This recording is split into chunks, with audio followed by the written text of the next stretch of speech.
São milhares de mãos invisíveis, precárias e ainda assim gratas, aquelas que ao longo de anos silenciosos transformaram a paisagem no sudoeste alentejano. Debaixo do plástico brotou uma outra economia local que o país consome, das taças de frutos vermelhos às saladas pré-lavadas. Como escreveu Sofia, as pessoas sensíveis não são capazes de matar galinhas, porém são capazes de comer galinhas. A Covid desvendou ao país o caso emblemático de Odmira, na mesma semana em que os líderes europeus, reunidos aqui no Porto, falam de metas sociais, mais emprego, mais formação, menos pobreza. É um dos temas para este Bloco Central, com Pedro Marcos Lopes e Pedro Adão e Silva, onde vamos também tentar perceber onde quer chegar o outro Bloco Central, PS e PSD, na semana em que António Costa e Rui Rio travaram argumentos em várias entrevistas. Começamos mesmo pelo caso de Odmira e ainda antes da questão política, Pedro Adão e Silva, bem-vindos a ambos, a questão do fundo que é saber se haveria, para aquele caso em concreto e para o Alentejo de que estamos a falar aqui, um outro modelo que, na prática, se traduzisse nos mesmos resultados, até a nível local, mas com outra preocupação social. Pois olha, Judita, essa pergunta é muito difícil de responder. Há outro modelo ali mesmo ao lado, não é? Que tem a ver com o Parque Natural e com o potencial económico do Parque Natural e da Costa Vicentina. Uma das questões que se coloca em Odmira é precisamente a dissonância entre um discurso e um investimento no turismo de natureza e na aposta do Parque Natural e, ao lado, esta expansão incontrolada de agricultura intensiva, como tu dizias, debaixo de sacos de plástico.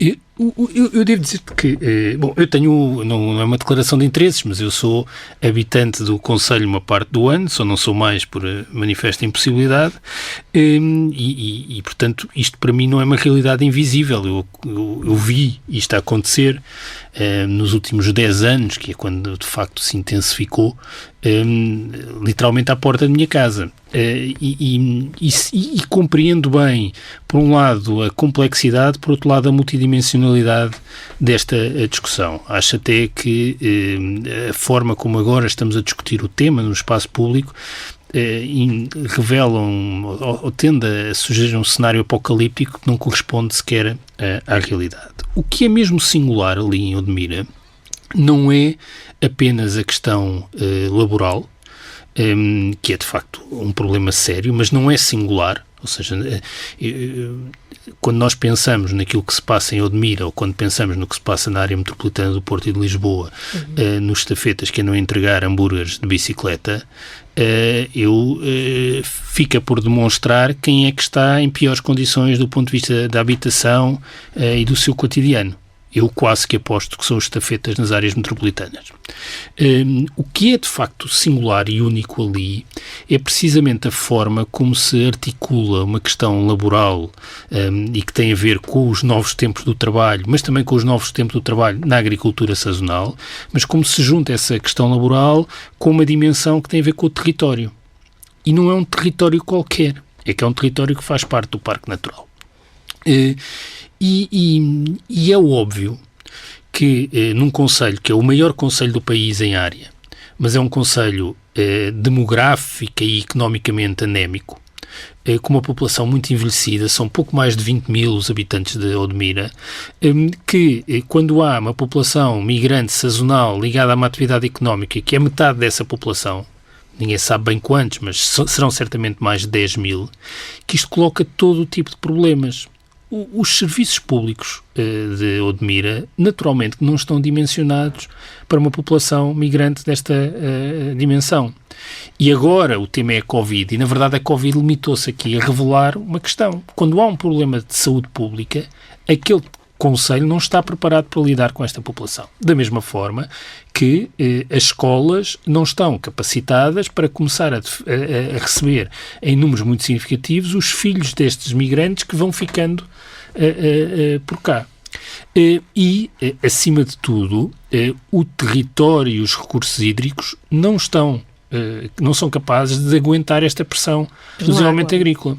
Eu não tenho nada uma visão conservadora sobre alguma paralisia do investimento na agricultura naquela zona também. Acho que isso era necessário.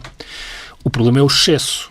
não é possível as estufas que já existem neste momento e aquelas que são projetadas. Eu convido as pessoas a verem as imagens aéreas do concelho e, por exemplo, na freguesia de Almograve, que é em cima do mar, nós recuamos 500 metros do mar e só vemos estufas.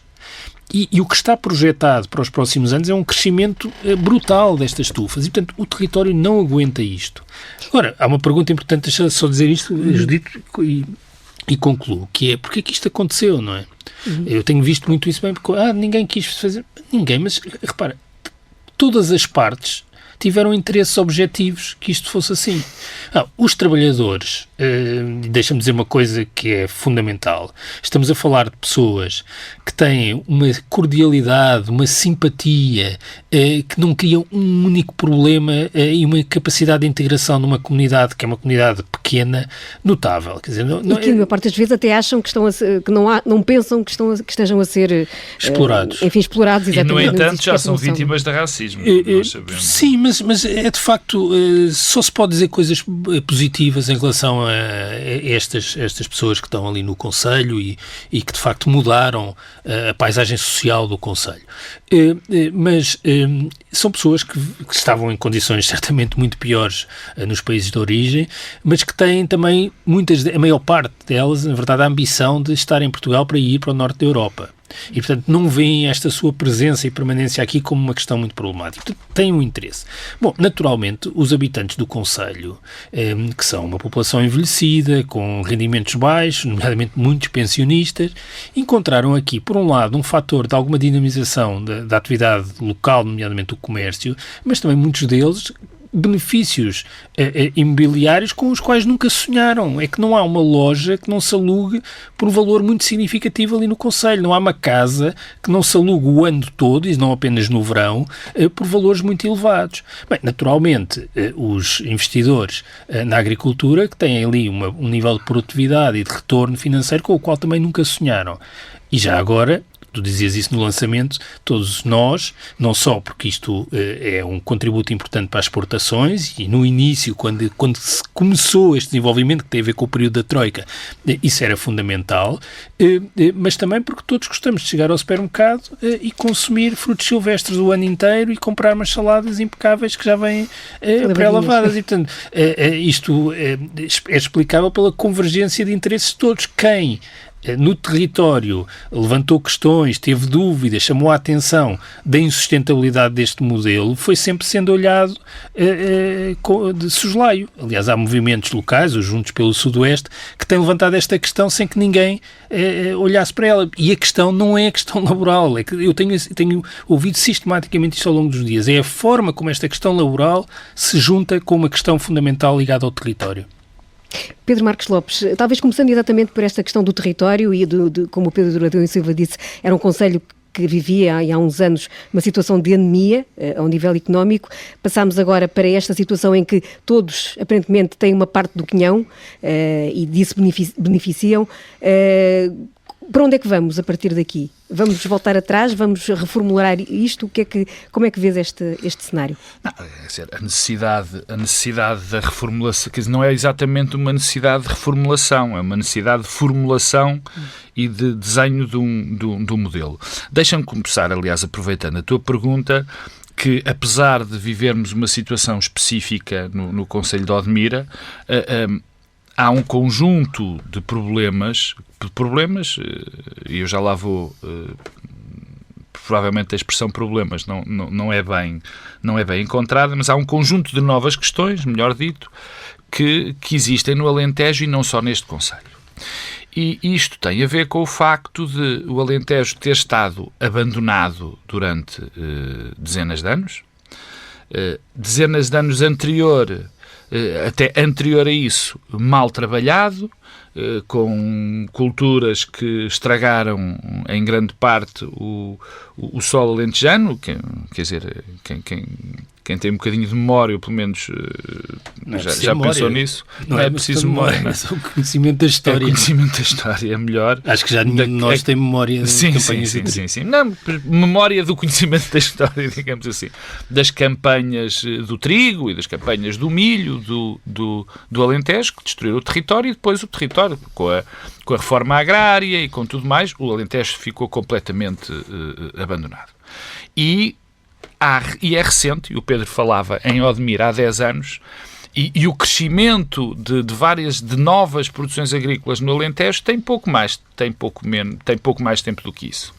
E houve um redesenho tanto da paisagem como da agricultura. Houve um redesenho do Alentejo. Redesenho que, neste momento, em termos do balanço, é altamente positivo. Mas altamente positivo mesmo. O Alentejo tem contribuído para um crescimento brutal da nossa agricultura naquela zona. O maior exemplo é o olival, depois foi esta questão das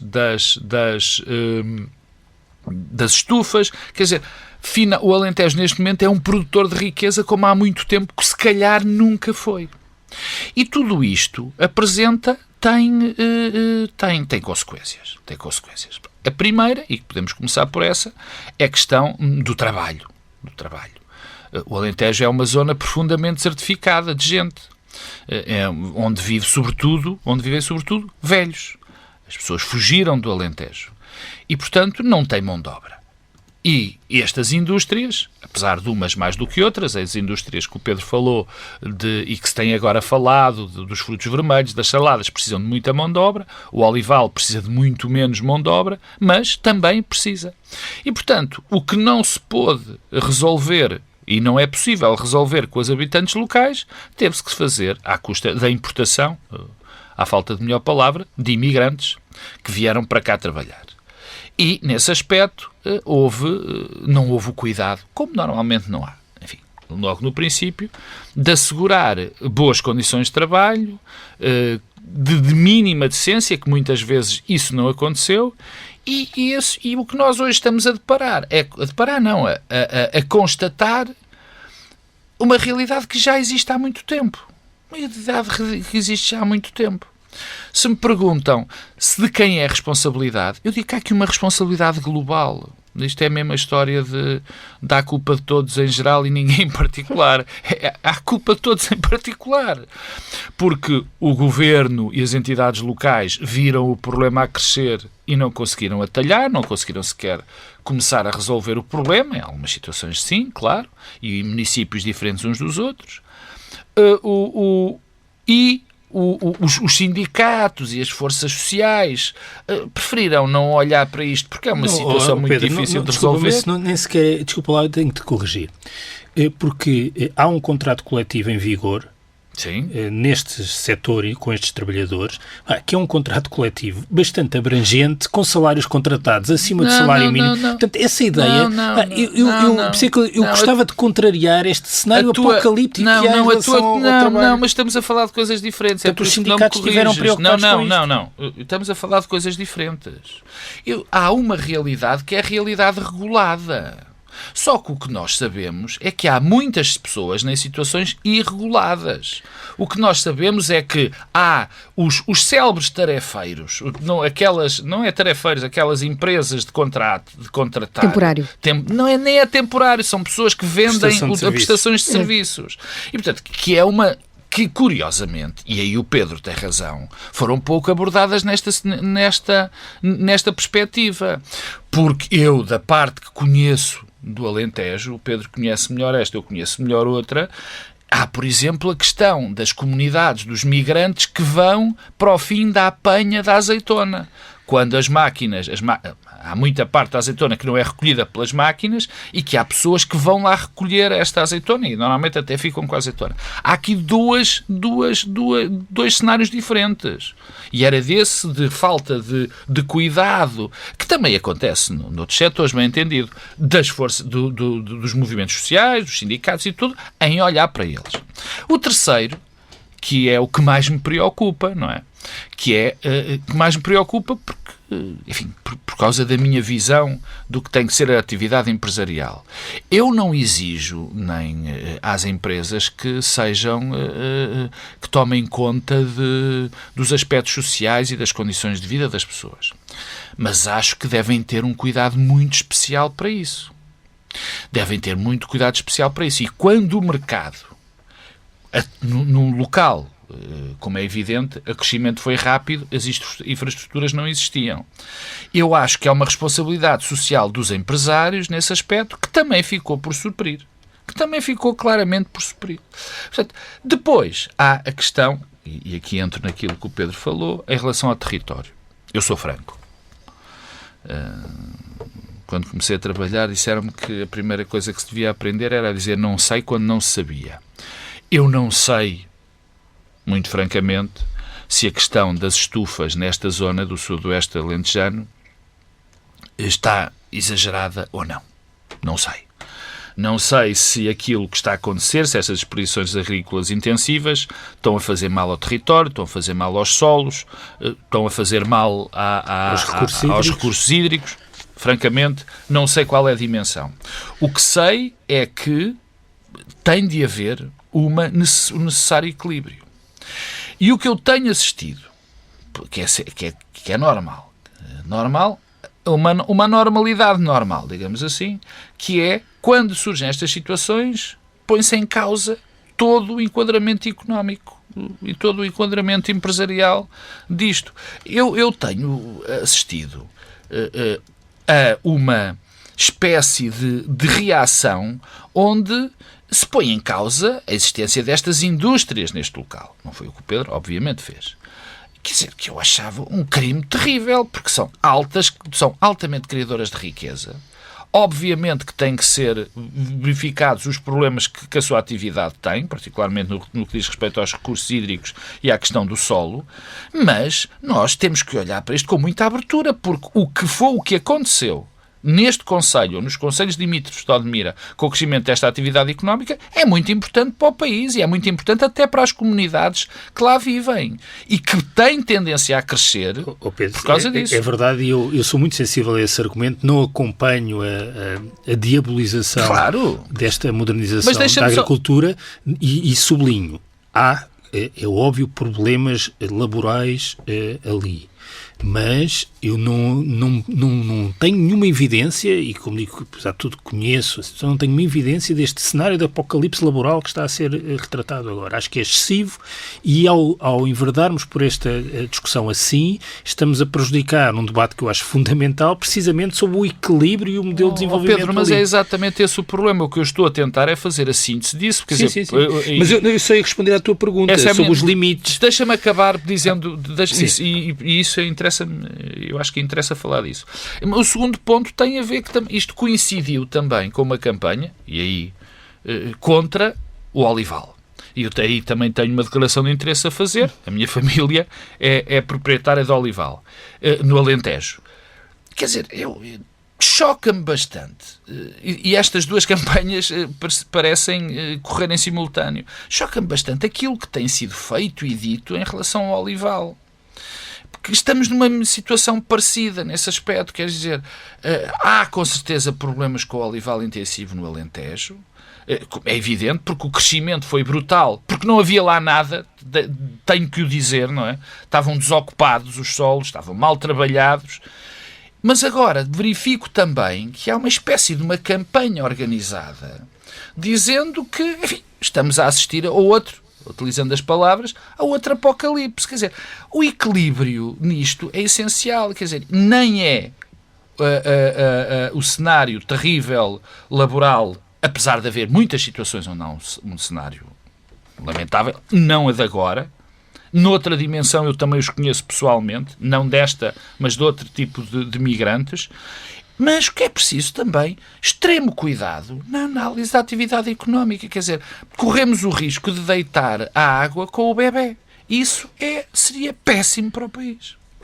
Eu proponho agora um olhar um bocadinho mais político, porque esta questão acabou... Mas deixa-me só dizer uma coisa que tem a ver com o que o Pedro estava a dizer. Por um lado, eu acho que este tema da uberização das relações laborais, que tem várias dimensões, é fundamental e que tem aspectos que são específicos do trabalho agrícola sazonal. Isto merece uma reflexão, mas merece uma reflexão em todo o mundo ocidental e em toda a União Europeia. Ou seja, não é como se fossem Odmira que estivessem os problemas, nem nem sei se há mais ou menos, até estou convencido, porque eu sublinho, há um contrato coletivo de trabalho bastante interessante, que foi difícil de negociar, e porventura até a situação relativa, como eu dizia no início, é melhor do que as pessoas que andam a entregar McDonald's de bicicleta em Lisboa.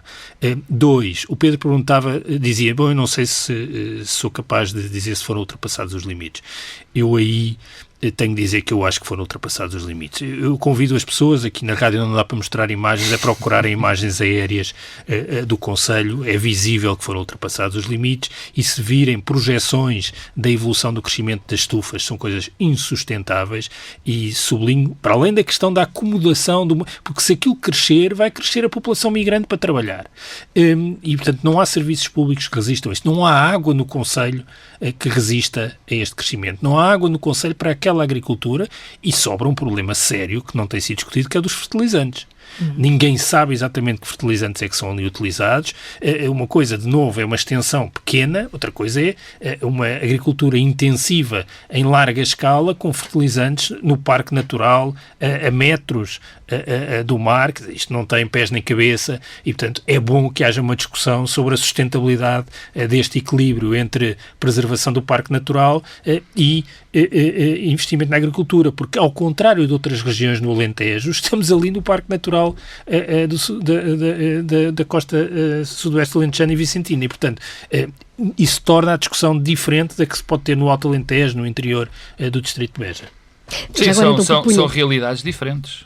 Propunha então que dessemos um rápido, estamos a consumir também nós muito do tempo que temos para muitos recursos de tempo deste Bloco Central, mas ainda um olhar político, porque este caso foi motivando reações ao longo da semana, que culminou no final desta semana com o pedido de demissão do Ministro da Administração Interna por parte do CDS. Já o Chega tinha durante a semana feito esse mesmo pedido. Pedro Adão e Silva, começando por ti, como é que avalias a prestação política, não só do Governo, inicialmente por parte do Governo, mas as reações que se foram sucedendo ao longo desta semana a propósito deste caso? Eu até devo dizer que tenho alguma dificuldade em avaliar, porque o modo como este tema surgiu, ou seja, o tema Odmira, foi precisamente por causa dos proprietários do Zemar. E isso acho que é em si um sinal, quer dizer, eu acho que isto é mesmo uma discussão muito importante e muito séria. A ligação entre estas várias dimensões ambientais, sociais, económicas em Odmira. E de repente estamos a ter uma discussão sobre um resort que ele próprio merecia algum debate e alguma investigação também sobre o que é que está ali exatamente.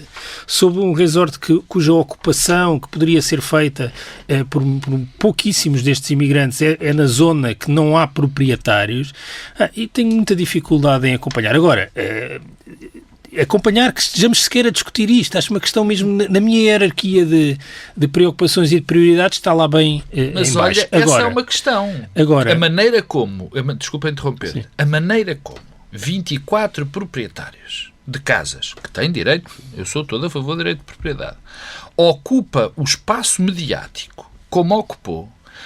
Tivemos sistematicamente nas televisões os representantes desses senhores a falar, e eu aqui, enfim, até vou... Eu não me lembro de, por exemplo, das invasões do bairro de Jamaica e de outras coisas semelhantes, termos tido representantes com tanta acuidade nos principais bairros. É óbvio que quando vejo aquelas imagens à noite, da entrada, aquilo causa-me perplexidade, mas causa-me maior perplexidade a forma como este tema, em particular daquela propriedade, que eu repito, merece, já que se anda a escrutinar tudo o que se passa em Odmira, era bom conhecer aquele negócio desde o seu início até hoje, o licenciamento turístico daqueles lotes, que não são lotes, a forma como aquilo se junta também com o tema BES, o PIN que aquilo beneficiou. Quer dizer, é uma história longa que já agora merecia ser conhecida. Agora, devo dizer que, como aliás tende a acontecer demasiadas vezes em Portugal nos últimos anos, os bastonários das ordens profissionais prestam um péssimo serviço à comunidade e, não sei, são eleitos naturalmente e, portanto, têm a sua legitimidade, mas obriga-nos a uma reflexão sobre os profissionais que elegem estes bastonários. Portanto, o bastonário da Ordem dos Advogados, que nós conhecíamos como porta-voz dos proprietários em Lisboa, na verdade, aparece como bastonário, mas como porta-voz dos proprietários. E eu percebo, e naturalmente, quer dizer, custa precisar dizer isto, sou totalmente sensível à importância do direito à propriedade e o seu primado até na história da conquista dos direitos de cidadania. Mas, quer dizer, quando estamos de facto a falar de direitos humanos daquela população, de repente continuamos a falar de direitos humanos e estamos a falar dos direitos humanos dos proprietários de umas casas no Zemar, acho bem que o Chega e o CDS façam todo este barulho em torno dessa dimensão do problema. Pedro Marcos Lopes, comentário a esta situação, talvez também começando pela própria ação ou falta dela por parte também do Executivo, que depois lançou todas estas reações. Quer dizer, quando o Eduardo Cabrita entra, normalmente espera-se, enfim, não queria ser tão duro, mas espera-se normalmente um desastre, e o desastre não aconteceu exatamente, quer dizer, portanto, não foi tão grave, quer dizer, em termos políticos eu acho que esta manutenção de Eduardo Cabrita como ministro não ajuda em nada o governo, não ajuda em nada as ações que são necessárias em determinados momentos, porque, enfim, as coisas são os que são e Eduardo Cabrita, de facto, já passou um bocadinho do prazo de validade política nestas funções. Mas deixa-me salientar que eu fiquei bastante... Fiquei perplexo com, já o disse quando interrompi o Pedro Adão e Silva, desta notoriedade, desta capacidade que os proprietários da Zumar tiveram de chegar aos mídias de uma maneira avassaladora. Eu sou capaz de o dizer, não é? Acho normal que sejam ouvidos, mas eu cada vez que abria um canal de televisão, lá estava o representante desses 24 proprietários. Acho isso, enfim, bastante... Acho que se vê aqui um desequilíbrio brutal naquilo que é a possibilidade de acesso à comunicação de diferentes grupos sociais. E isso perturba-me. Quer dizer, eu não queria repetir, mas eu lembro-me que já foram invadidos bairros por razões ou por outras razões e não ouvimos nunca a versão de quem estava a ser invadido. E neste caso concreto, há uma decisão do governo que, sobretudo, não é só uma decisão, quer dizer, a decisão não é, sobretudo, de importância social. O que levou o governo a fazer isto foi muito mais a necessidade de continuar a produzir as estufas e a atividade económica mais do que a preocupação social. É bom que se note, porque estas pessoas foram retiradas para que existisse a possibilidade de não serem contaminadas, porque elas estavam bem, estavam negativas, e, portanto, havia aqui uma urgência em tomar esta ação. E nesse aspecto, enfim, era para ajudar a produção e não exatamente, também se ajuda socialmente as pessoas, e não particularmente para criar um impacto brutal ou um atentado à propriedade. Aliás, esta semana foi particularmente fértil no disparate que era de eu ouvir, aliás, correram ao mesmo tempo, estávamos a pôr em causa o direito de propriedade, quer dizer, enfim, não há direitos absolutos numa democracia, e a outra que correu em paralelo que a propósito das eleições espanholas para Madrid, que a liberdade tinha ganho contra alguma coisa, viva a liberdade, quer dizer, eu ouvi gritos de viva a liberdade, quer dizer, claro que isto, e nós temos tendência para amplificar coisas de margem, porque quem anda nas redes sociais vê isso, claro que isto foi uma coisa de margem, mas foram dois movimentos particularmente, deixa-me dizer, patéticos. Vamos já com muito pouco tempo, infelizmente, para tratar do outro tema que estava em cima da mesa deste Bloco Central, mas que passa por duas entrevistas dadas, uma por António Costa há cerca de uma semana, à TSF, JN e DN, e depois também a réplica dada por Rui Rio a meio da semana na RTP. Começamos, Pedro Adão e Silva. Houve a entrevista de António Costa em que claramente ficou mais uma vez demonstrado que não é com o PSD que António Costa tenciona encontrar alguma solução de viabilização para esta legislatura. No entanto, também encontraste aqui ou não alguma aproximação, nomeadamente ao Bloco de Esquerda, quando António Costa diz que nem até os casais divorciados podem ter uma segunda hipótese. Essa é uma pergunta, eu vou juntar todas, uma vez que estamos com pouco tempo. Por outro lado, como é que, em termos de crispação no discurso entre António Costa e Rui Rio, viste estas duas entrevistas? Bom, a parte do Bloco de Esquerda, o problema é que não é uma segunda hipótese, é uma terceira. Eu não conheço assim muitos divórcios que se tenham salvo com a terceira hipótese. E eu acho que isso é um problema. Não? Tirando a Elizabeth Taylor e o Richard Bush, talvez. Exato. Bom, e portanto, acho que isso é um problema. Mas é um problema que não é novo. O que esta entrevista enfatiza é, de facto, a escolha preferencial da negociação à esquerda. Isso não é novidade. António Costa, no fundo, diz isso desde que foi eleito líder do Partido Socialista.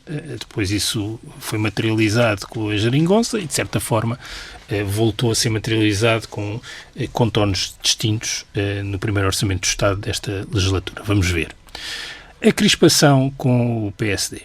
Eu ouvi a versão rádio da entrevista, deixa-me dizer isto, porque depois li a versão em papel. E há uma coisa que se percebe bem na dinâmica das respostas e a forma como António Costa chega ao tema do catavento a propósito das posições sobre justiça de Rui Rio e a colagem de Rui Rio mais à direita, tendo em conta que foi alguém que se apresentou como querendo disputar o centro e o eleitorado moderado. E há uma coisa que está na versão áudio e que não está na versão papel e que eu fiquei surpreendido, porque na verdade depois fui ver a versão papel e que explica aquela dinâmica. É que eu desconhecia em absoluto, mas António Costa chama a atenção de que o PSD, no seu site oficial, aqui há semanas, publicou uma imagem com a Ministra da Justiça, Francisca Van Dunen, dizendo uma página negra na Justiça em Portugal. E, portanto, é isso que serve de exemplo e que dá o mote para a aproximação às posições do Chega e para aquilo que se chama o catavento, que não tem sequer pontos cardeais. As posições de Rui Rio sobre justiça, de facto, são motivo de perplexidade, porque Rui Rio, ao mesmo tempo que tem revelado coragem em chamar a atenção para problemas seríssimos que existem, nomeadamente no Ministério Público, depois mistura esse diagnóstico com posições e propostas, de facto, surreais, não é? Uma delas é a ideia de que o Presidente da República devia tutelar o sistema judicial por ser o primeiro magistrado da nação. E qual é o problema? É que, na verdade, Rui Rio, na entrevista a Vítor Gonçalves esta semana, dá razão aos problemas que António Costa identifica. E a principal das razões é que Rui Rio tinha, de facto, aqui uma estratégia inicial de afirmação moderada, de recuperação do espaço de centro, no fundo, reposicionar o PSD. Essa estratégia falhou nos resultados eleitorais. Eu acho que falhou nos resultados eleitorais por força do contexto e não porque ela fosse errada. Acho que esse é o caminho que o PSD pode trilhar para voltar a ser maioritário. E o que agora, os sinais que temos é que Rui Rio pura e simplesmente abandonou essa estratégia para tentar uma outra, eu diria, radicalmente diferente. E a estratégia radicalmente diferente, infelizmente, é mesmo alguma trumpização. Porque não é normal que alguém que é candidato a primeiro-ministro diga eu recebi um mail com umas escutas que estão no YouTube. Devo dizer que fiquei...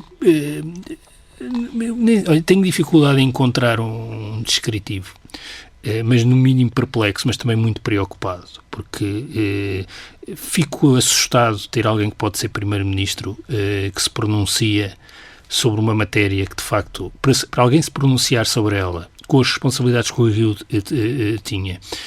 tem, devia, de facto, procurar perceber como é que o caso Casa Pia envergonha a justiça portuguesa. É uma vergonha para a justiça portuguesa. Utilizar escutas, por definição, descontextualizadas, escutas que estão no YouTube, de alguém que tem as responsabilidades do Rui Rio, é mesmo assustador. Assustador e muito preocupante. E preocupante porque depois toda a entrevista em relação às várias matérias, o que o Rui Rio faz, no fundo, corresponde ao padrão de radicalização da direita um pouco em toda a Europa Ocidental, que é a judicialização de tudo e mais alguma coisa. A propósito do novo banco, um tema que merece também grande debate, judicialização, exposição à Procuradoria-Geral da República. A propósito do Admira, judicialização. Portanto, é preciso as autoridades, aquilo está aos olhos de toda a gente, é preciso as autoridades agirem. Eu gostava de saber, está exatamente aos olhos de quem? O Dr. Rui Rio costuma ir ao Admira, conhece? É porque quem faz essa afirmação e acha que há ali um problema de polícia é porque nem sequer conhece a complexidade do problema que existe no Conselho. E, portanto, este caminho para a judicialização de toda a atividade política, de facto, é um caminho que aproxima Rui Rio da extrema-direita e que o afasta claramente do espaço de moderação que eu tantas vezes aqui elogiei, que foi aquela que foi a sua proposta inicial. Mas, de facto, tem um congresso daqui a uns meses e, portanto, está a tratar do seu congresso. Pedro Marcos Lopes, nem te faço pergunta porque começa por onde quiseres. Não, é fácil. Eu achei que a entrevista de Rui Rio correu-lhe particularmente bem e depois Rui Rio acaba por estragar tudo quando tem esse remoque absolutamente lamentável das escutas no YouTube e quando dá 2 ou 3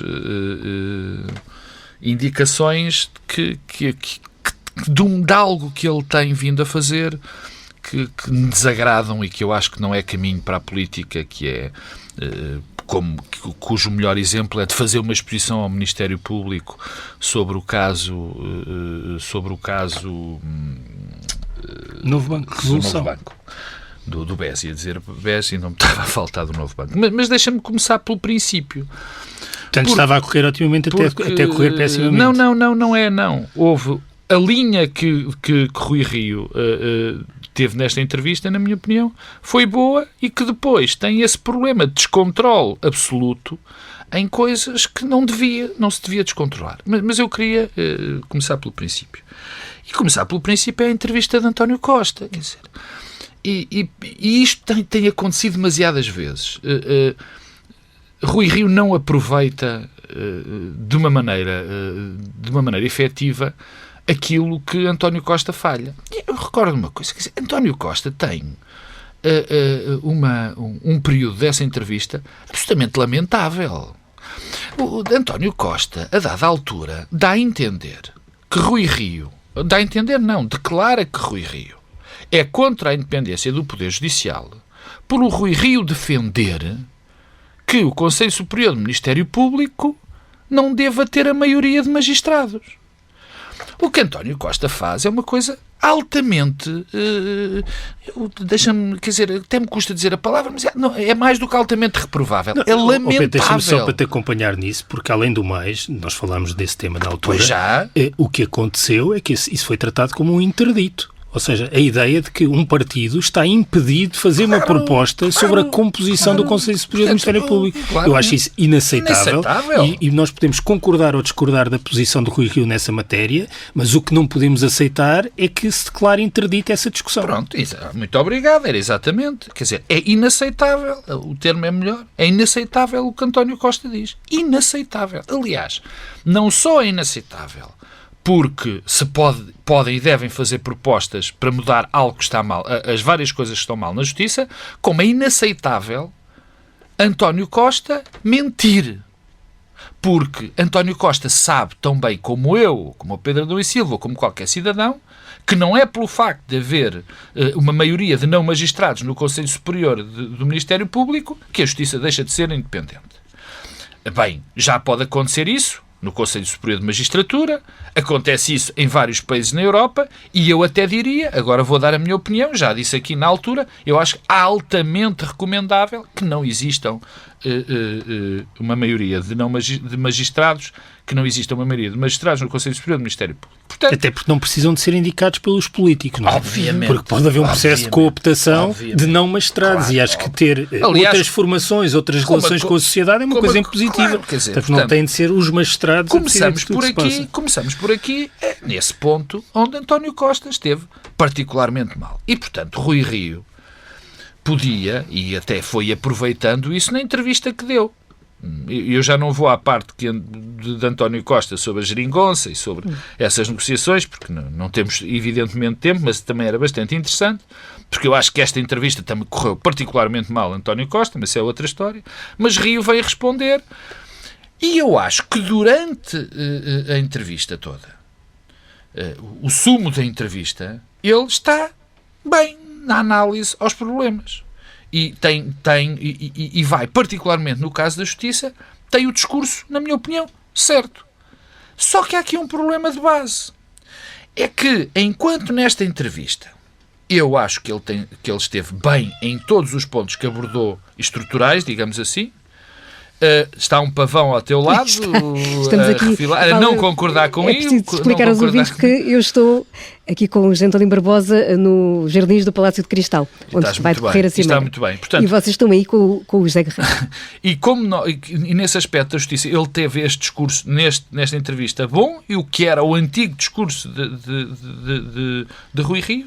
Só que o problema é que acontecem coisas como a história da Casa Pia, ou que pode acontecer amanhã Rui Rio dizer que o Presidente da República tem que nomear isto ou aquilo. E aí já não estamos a falar de propostas que podem ser viáveis, já estamos a falar de coisas, tenho vergonha de o dizer, mas vou dizer um bocadinho disparatadas. E, portanto, nesse aspecto é que esta dicotomia de facto, esta incoerência que Rui Rio muitas vezes tem em relação à Justiça, que não costumava ter e que teve a boa postura na entrevista. Agora, a questão de António Costa, da acusação que faz em relação ao encosto de Rui Rio à extrema-direita, por muito que nos custe, isto é verdade. Porque Rui Rio diz nesta entrevista, uma coisa é a ação, outra coisa é a declaração. Rui Rio diz nesta entrevista que é de centro, e diz que até tem coisas que é de centro-esquerda, outras coisas que é de centro-direita. Eu também acho que ele é. Só que a questão é que ele dá sinais, dá ações que contradizem isto. Quer dizer, uma pessoa que é de centro não faz acordos, ou pelo menos estabelece plataformas, ou melhor, não estabelece plataformas, nem faz acordos com a extrema-direita, como fez nos Açores. Não vai buscar uma candidata como aquela senhora que se vai candidatar à Amadora, a Susana Garcia. Não participa em fóruns de direita que têm como objetivo integrar a extrema-direita no espaço da direita. E isto é que, na minha opinião, é que é o mais preocupante. Porque, repara uma coisa, até naquilo que é necessário para Rui Rio se diferenciar das outras tendências no Partido Social Democrata. Eu não tenho dúvidas rigorosamente nenhumas que Passos Coelho, neste momento, ou se regressar, não hesitará um segundo em fazer acordos com o Chega. Não tenho dúvidas rigorosamente nenhumas. E eu acho que a grande maioria das pessoas já percebeu isso. Portanto, nesse aspecto, Rui Rio tinha um fator de distinção. Se Rui Rio começa a ter uma postura que se prevê que seria a de Passos Coelho, a sua posição fica ainda mais debilitada, porque as pessoas preferem sempre o original à cópia. E, portanto, eu acho que Rui Rio podia ter aproveitado esta entrevista, até ainda pode tirar aqueles disparates que disse graves em relação à Casa Pia e tudo mais, e construir uma plataforma nesta base. Mas tem que, de uma vez por todas, fazer esse corte radical com a extrema-direita. Porque se não o fizer, não é só o país que sofre. Não é só ele que sofre. Ele sofre logo, diretamente. Mas é muito grave, porque isso vai oferecer, eu já aqui disse a semana passada, o centro político todo ao Partido Socialista. E nós corremos o risco de uma espécie de mexicanização que é gravíssima para o país. Gravíssimo o PS manter-se como um partido hegemónico sem haver uma alternativa à direita. Isso é o pior que nos pode acontecer. Temos que ficar por aqui mesmo, mas não sem antes irmos ao Bloco Central dos Interesses, começando por ti, Pedro Adão e Silva. Olha, o meu interesse é regressar ao princípio desta conversa e o lado bom do Concelho de Odmira e do Sudoeste Alentejano. Eu queria aqui trazer-vos a Rota Vicentina. Uma iniciativa extraordinária que junta os atores públicos, mas também muitos atores privados, na construção de trilhos para fazer a pé ou de bicicleta, mas essencialmente a pé, que começam em Sines e que vão até Sagres. É uma experiência de facto extraordinária, que permite conhecer esse lado da natureza, de uma natureza exuberante, ainda imaculada, que na verdade é o essencial daqueles concelhos do Sudoeste Alentejano, e fazer o Trilho dos Pescadores. Eu recomendo em particular o Trilho dos Pescadores junto à costa, em muitos lugares mesmo quase na falésia. É de facto alguma coisa que vale a pena ser descoberto. No site da Rota Vicentina encontram toda a informação e podem descobrir o melhor do nosso país, mas também o prazer de caminhar. Uma caminhada à beira-mar e a memória de quem nos deixou esta semana, Pedro Marcos Lopes. Pois, a minha nota é de tristeza, digamos assim. Esta semana, não é, digamos assim, é uma nota de tristeza pelo desaparecimento do nosso maior artista plástico vivo, até agora, não é? O nosso mais importante e mais internacional artista. E não era só por ser conhecido internacionalmente que ele era um artista, enfim, internacional. Era sobretudo porque ele era um tipo cuja sua obra, agora o que se costuma dizer, a mundividência dele ia muito além do que era as artes plásticas tradicionais. É um homem que ia para o filme, da fotografia, que explorou variadíssimos caminhos. Deixa um buraco enorme naquilo que é a nossa cultura, e depois tinha uma parte, uma dimensão humana. Eu conheci-o mal, e o que me impressionou nele, do pouco que o conheci, foi a curiosidade artística. Era um tipo que se falava de um livro, ele ia imediatamente ler o livro e depois ligava para falar sobre esse livro. Parece que tinha lido tudo, que gostava de tudo. Era um tipo que tinha uma paixão enorme pela vida. Essa é essa nota pessoal mais importante, uma paixão enorme pela vida. E se partiu muito novo, não viveu tanto como gostaria e como nós todos gostaríamos que ele tivesse vivido. Mas a obra dele vai continuar seguramente, claro que sim, bem viva. Fica por aqui este Bloco Central com Pedro Marcos Lopes e Pedro Adão e Silva. Hoje o cuidado técnico em Lisboa com José Guerreiro e aqui no Porto com José António Barbosa. O Bloco Central pode ser ouvido outra vez em tsf.pt e, claro, em podcast. Voltamos para a semana. Fique bem.